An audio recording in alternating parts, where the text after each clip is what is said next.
This is my Pure Enrichment Air Purifier. In this video, I'll show you how to change the filter in this unit.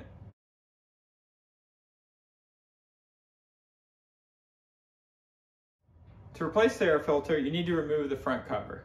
It's mounted with two magnets here, so you just need to put your hands inside here, push your thumbs on the gray part, and kind of pop it off. You can see this one is quite dirty. There's a little pull tab that's attached to the filter, lets you pull out the other unit. Now these filters have a removable front portion, and some filter kits come with those. Ours is really dirty, you can see from the back, versus a new filter, the difference in the cleanliness.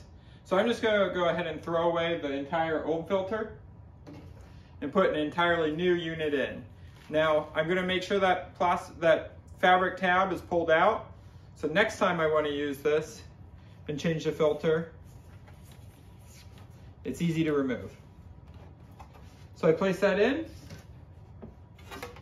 There's little tabs at the bottom of this front cover.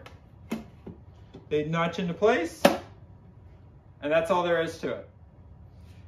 Now if you want to, you can pop this cover off again later and replace just the pre-filter from time to time. You may want to do that every month or two, depending on how dirty your air is. And you probably want to replace the actual HEPA filter behind that every 3 to 6 months. Again, looking to see how dirty it is. If it looks dirty like this one, definitely replace the whole filter unit. Now another problem I've had with this unit is that over time the fan gets noisy.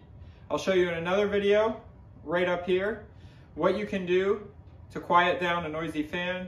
If you found this video helpful, let me know in the comments. You can also subscribe to my channel and push like on this video so others can find it too.